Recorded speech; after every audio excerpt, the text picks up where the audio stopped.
Donc, quelle méthode, outils et déclics pour être heureux et impacter positivement le monde?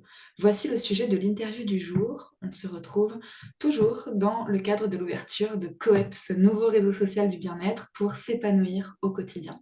Je suis Maureen Béillard, la fondatrice de ce réseau, et à l'occasion de l'ouverture officielle, je vous propose de partir ensemble à la découverte des experts du secteur des services au bien-être et à l'épanouissement de la personne et de ce qu'ils ont à nous offrir, en commençant par les plus grands leaders du secteur.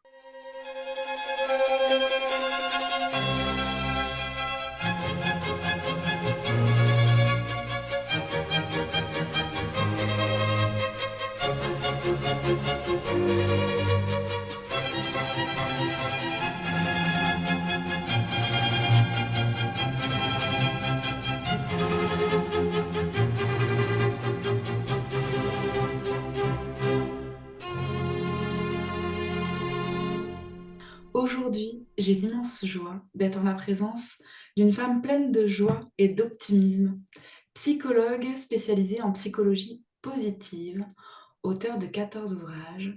Elle a également créé un jeu qui s'appelle le jeu de loi heureuse.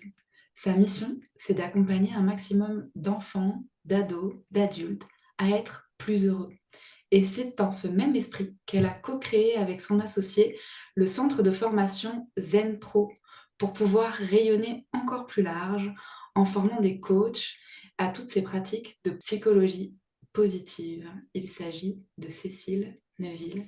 Bonjour Cécile, merci d'avoir accepté mon invitation. Bonjour Maureen, merci, bravo pour ce beau projet et merci à toi de l'honneur de m'y inviter dans ce cadre-là. Merci. Cécile, est-ce que tu peux nous raconter, s'il te plaît, quelle a été ta première fois en tant qu'utilisatrice du secteur du bien-être et de la psychologie? Comment est-ce que tu as découvert la psychologie pour la première fois? Alors ça date d'il y a très longtemps puisque en fait, j'ai même envie de dire que ça vient d'une expérience très personnelle. Pour faire très court, mon adolescence, j'étais au collège et ma mère était prof de maths de ce collège et une prof assez stricte, voilà. Et je n'étais pas très reconnue en tant que Cécile, mais comme la fille de la prof de maths. Et donc durant ces années, j'ai appris à écouter parce que j'arrivais pas à trouver ma place en fait pour parler, pour m'exprimer, pour exister. Donc j'ai beaucoup écouté, observé et j'ai appris à prendre du plaisir à écouter et les gens trouvaient que j'avais une belle écoute. Et donc déjà, naturellement, j'ai développé une forme d'écoute et de l'intérêt pour l'être humain. Et ensuite, très rapidement, j'ai eu l'envie d'enseigner, de transmettre. Et pour ça, j'ai commencé des études de psychologie. Donc c'est vraiment par des études de psychologie que j'ai découvert un peu... Mais j'étais déjà intéressée naturellement, spontanément. J'organisais des soirées entre filles ou des soirées pyjama, même je me rappelle, où je refaisais déjà le monde et où je posais des questions métaphysiques. Donc c'est un sujet qui est là et qui émerge en moi depuis toujours, j'ai l'impression.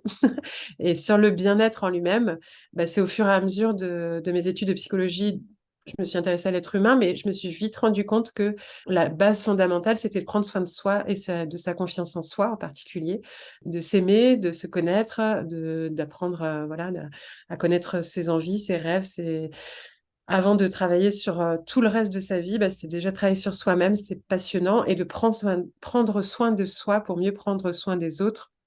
Donc, comment j'y suis arrivée? C'est étape après étape, rencontre après rencontre, séminaire, livre, toute opportunité, une fois qu'on met un pied dedans, en général, c'est sans fin et c'est passionnant. Wow. Donc c'est quelque chose finalement sur lequel tu étais un peu prédéterminée et Mm. progressivement tu es rentrée dans la connaissance avec les études, avec les formations. Et donc pourquoi la psychologie positive tout particulièrement? Parce que après 5 années d'études et de validation de mon titre de psychologue, je me sentais effectivement assez calée en termes de théorie, mais pas tellement de pratique déjà. Et puis surtout, je ne me reconnaissais pas dans les courants sur lesquels j'avais appris des connaissances, justement. Et je suis tombée sur un tout petit article, le tout premier, où on parlait de psychologie positive, donc sur les bonheurs, comment aider les gens à être heureux. Et ça venait des États-Unis, de Martin Seligman, un article de Martin Seligman lui-même, qui avait été traduit, le tout premier en France. Et j'ai cherché, je n'ai trouvé aucun contenu en français. Donc sur ce thème-là. Et donc j'ai commencé à tenir moi-même un blog pour aller chercher en anglais tout ce que je trouvais passionnant et pour les traduire et le faire connaître en France. Et donc c'est là que j'ai commencé mon blog la psychologie positive pour tous parce que c'était tellement passionnant et tellement dommage qu'en France, on n'aborde pas ce sujet-là, que ce soit dans les études ou dans les médias, que j'ai voulu y contribuer à ma façon. Et maintenant, quand même, depuis 15, 20 ans, ouais, ça a bien évolué et j'en suis bien contente. Ouais, c'est quelque chose dont on entend beaucoup parler, la psychologie positive. Alors finalement, c'est quoi?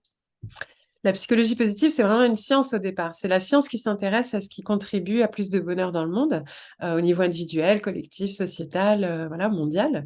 Et c'est vraiment tous les laboratoires de chercheurs qui s'intéressent à non plus pourquoi des gens sont en dépression, pourquoi ils sont malades, pourquoi ils sont tristes, pourquoi ils se séparent, pourquoi ils échouent, mais plutôt maintenant c'est pourquoi certains enfants réussissent mieux que d'autres à l'école? Pourquoi certains couples durent très longtemps dans le temps? Pourquoi certains pays comme Okinawa, qui est très connu par exemple, des personnes vivent centenaires beaucoup plus que dans d'autres régions du monde? Voilà, il y a plein de recherches sur quels sont les points communs de ceux qui s'épanouissent individuellement, collectivement, qui réussissent, qui aboutissent, tout ce qui fonctionne. Et ensuite, on essaye de l'extraire pour pouvoir le dupliquer et faire des modèles d'application, des exercices pratiques au quotidien pour pouvoir faciliter la réussite, le couple qui dure, la société centenaire et autres conséquences positives, bien évidemment. Ah. Donc finalement, en modélisant ces réussites, on peut arriver à avoir des méthodes, des outils, c'est ça, pour appliquer nous-mêmes individuellement dans notre vie? C'est ça. Et justement, moi, ce qui m'anime beaucoup dans la psychologie positive, c'est que ce sont des recherches éprouvées pour éviter de mettre en place des méthodes ou des outils qui pourraient avoir des effets pervers qu'on n'aurait pas maîtrisés, même avec plein de bonne volonté. Là, tous les outils sont testés sur des grands échantillons avec du court, moyen, long terme et on sait quels sont les impacts réels sur la santé, sur les émotions, les relations, la durée de vie, la satisfaction de vie. C'est passionnant. Et donc, moi, j'utilise essentiellement dans toute ma pratique des outils appuyer sur les méthodes inspirées de la psychologie positive, que ce soit professionnellement parlant ou à titre personnel d'ailleurs aussi. Dans quelle situation est-ce qu'on pourrait avoir intérêt à faire appel à la psychologie positive? Je pense notamment aux personnes qui vont pas forcément bien dans leur vie et qui se retrouvent face à tout le panel des Oui. experts du bien-être, du développement personnel, des médecines naturelles et qui ne savent pas quel outil choisir. Alors moi, j'aime bien une métaphore pour expliquer ça qui parle souvent très bien. La personne qui vient consulter ou qui a besoin de consulter quelqu'un, qui a besoin d'aide, c'est comme si elle avait un verre et l'eau représente un peu son état intérieur.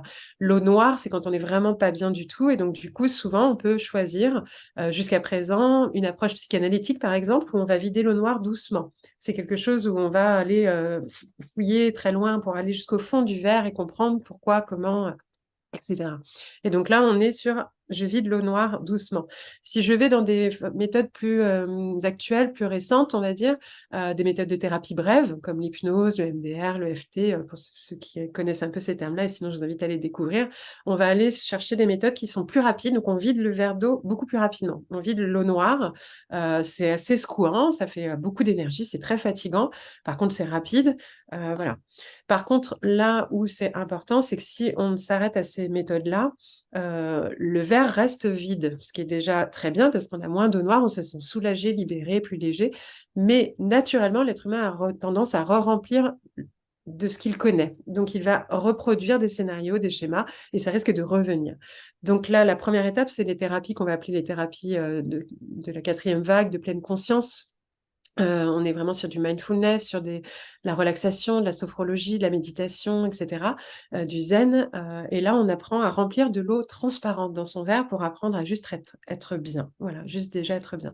Et là où la psychologie positive va se positionner, ça va être pour identifier des robinets d'eau colorée. Parce que c'est bien d'être bien, mais une vie ne vaut pas la peine d'être vécue si elle n'est pas géniale, en fait. Et donc, on cherche à amener une vraie qualité de vie, un vrai bonheur.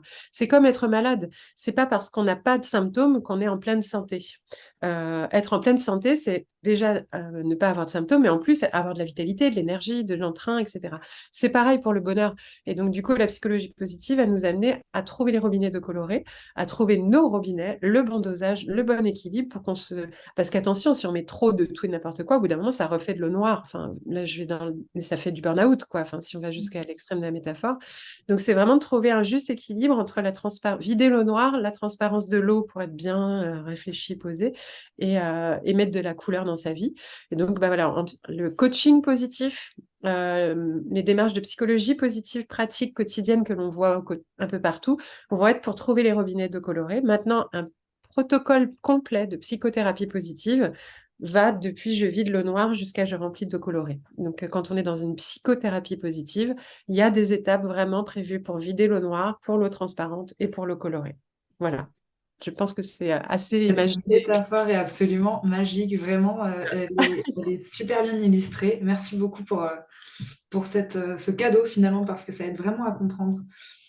Au niveau des outils qui sont proposés par la psychologie positive, Cécile, tu as écrit différents livres, on a dit 14 livres, il y en a pour les enfants, il y en a pour les adultes, il y a des jeux, il y a des jeux de cartes, il y a des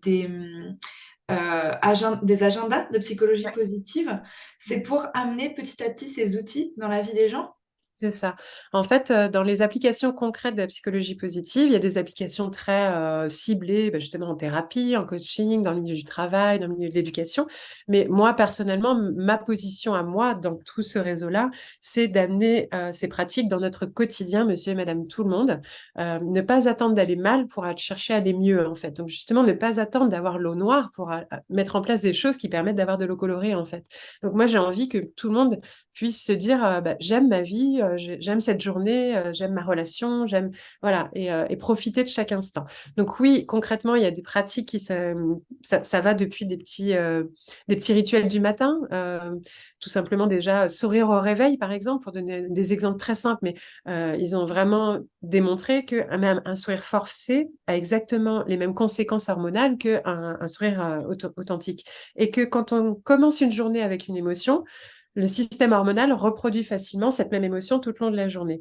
Donc, du coup, quand je commence en colère ma journée, facilement, tout va réactiver ma colère. Si je commence ma journée avec un simple sourire, même forcé, naturellement, mon sourire reviendra beaucoup plus facilement. Donc, c'est des rituels, des petites actions, c'est très pragmatique. Il y a des choses très basiques comme le sourire. Il y en a des beaucoup plus, pensées, réfléchies, comme des tests pour connaître un test des forces de caractère pour identifier ces points ces points de caractère qui contribuent à notre propre épanouissement. Une énorme recherche a été faite au niveau international sur les points communs des gens les plus heureux que ceux qui sont malheureux n'ont pas dans les traits de caractère. Et donc, quand on met le doigt sur nos traits de caractère que l'on a naturellement et qui contribuent à notre niveau de bonheur, on en prend conscience, on les utilise plus et du coup, naturellement, ça contribue à notre niveau de bonheur. Et donc là, il y a des tests gratuits en ligne aussi pour faire ces tests.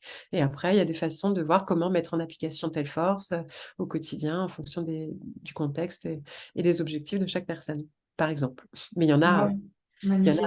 beaucoup, beaucoup. Ça peut être un bon point d'entrée, ça, le Oui, test, pour quand on sent qu'on n'est peut-être pas au top dans sa vie, on n'est pas nécessairement en dépression ou dans un état terrible, mais il y a un espèce de goût de fade ou de ça pourrait être mieux.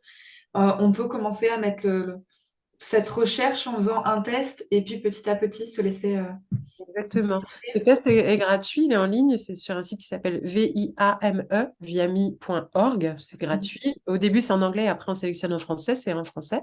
Ça dure 20 minutes, une demi-heure. Et derrière, on a un classement de nos 5 forces de caractère. Ça permet aussi de mieux se connaître et de nourrir son estime de soi, parce qu'on lit des phrases dans lesquelles on se retrouve forcément, puisque c'est des questions auxquelles on a répondu nous-mêmes, mais qui sont formulées d'une façon tellement valorisante, positive et vraie, que ça fait du bien, en fait, de lire ça. Des fois, certains ont des difficultés à se reconnaître et à se dire, pas autant que ça, quand même. Et pour autant, si. Et donc là, quand on a cette difficulté-là, il ne faut pas hésiter aussi à consulter un coach pour approfondir et aller plus loin dans la perception de soi-même, l'estime de soi et l'amour de soi, pour accepter qu'on a des belles qualités et au bout d'un moment, on en a conscience et on est plus heureux avec, quoi. C'est toujours plus Mm. agréable d'apprécier ses forces et ses fragilités aussi, et c'est OK. Ouais, magnifique. J'ai envie, l'élan de proposer de le publier sur ton profil Coep, que les gens puissent aller voir sur ton profil Coep. Et puis, dans les publications que tu as faites, peut-être publier cet outil. Comme ça, en quelques clics, ils peuvent retrouver ce test. Et puis, tes autres publications aussi, puisque tu as du contenu. Alors, sur les réseaux, sur YouTube, sur tes livres, on peut te retrouver un peu partout. Ça a été assez dense, d'ailleurs, de préparer cette interview parce que il y a un nombre d'activités qui sont vraiment impressionnants. Et on comprend pourquoi il y a quelques années, la psychologie positive, on n'en avait jamais entendu parler en France et pourquoi aujourd'hui, je crois que la très grande majorité des gens savent, au moins ont déjà entendu le terme ou savent de quoi est-ce qu'il s'agit. Eh ben, pas forcément tout le temps. Figure-toi que j'ai fait une conférence, pardon, la semaine dernière Mhm. auprès d'une mutualité donc française, la mutualité française, donc le public des mutuelles. Et ben, quand j'ai demandé alors qui a déjà entendu parler de la psychologie positive dans une salle pleine, j'ai eu 2 mains levées. Et là, je me suis dit, oh là là, dans nos réseaux, on connaît tous, mais en fait, ceux qui ne sont pas dans ces réseaux-là, ils ne connaissent pas encore. Et donc, il y a encore du boulot pour faire connaître tout ça. Ah ouais, L'importance. effectivement. Oui, quand on a les biais en fait de notre entourage et à un moment donné où on se dit bah c'est bon, tout le monde connaît. C'est Mais ça. non, c'est qu'on a tendance à créer des liens et avoir des Et tant cercles. mieux, on se regroupe. Mais après, Ouais. voilà, moi j'aime bien aller au-delà, essayer de diffuser là où c'est pas encore connu. En tout cas, c'est aussi la mission, on est de plus en plus nombreux à avoir cette mission-là, et c'est aussi la mission et la contribution qu'on s'est donnée avec Coep, faire connaître, diffuser, rendre accessibles ces outils qui sont encore méconnus d'une grande partie du public. Ce qui amène à ma dernière question de cette interview. Cécile, qu'est-ce que tu aurais envie de dire à ceux et celles qui hésitent encore peut-être à rejoindre Coep ou à rejoindre des réseaux comme ça pour être entourés de personnes dans le secteur du bien-être et du développement personnel? Bah, en fait, je m'appuyais sur une recherche de psychologie positive, soyons fous. Mais il a été démontré que notre niveau de bonheur est influencé par le niveau de bonheur des personnes que l'on côtoie le plus et qui nous entourent. Donc, évidemment, plus on s'entoure de personnes qui ont une avancée, en tout cas, de développement personnel, de bien-être, des idées, des envies, des motivations et un niveau de bonheur qui forcément suit derrière, parce qu'on ne peut pas aller dans ce réseau-là, enfin, dans une dynamique comme ça, sans forcément voir petit à petit son niveau de bonheur augmenter. C'est ça qui est génial.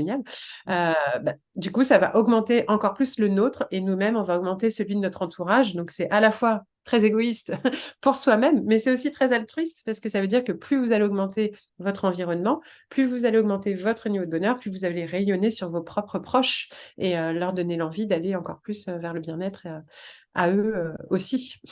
Et voilà. C'est toujours une dynamique comme ça, en fait. Donc oui, entourons-nous, c'est contagieux. Le bonheur est contagieux. Les chercheurs l'écrivent comme ça, quoi, dans leurs conclusions. Ils finissent par dire le bonheur est contagieux. Donc, Magnifique. Et donc, pour ceux et celles qui auraient peut-être, qui commencent à découvrir le secteur du bien-être et du développement personnel, on peut avoir tendance à avoir, on a envie de dire à tout le monde, venez, venez, c'est trop bien. Mais en fait, simplement le fait de l'incarner, finalement, exactement. ça C'est suffit ça. Mm, à leur transmettre. mm, mm. Magnifique. Merci beaucoup, Cécile Neuville, pour cette interview. Merci à vous toutes et tous qui nous écoutez aujourd'hui.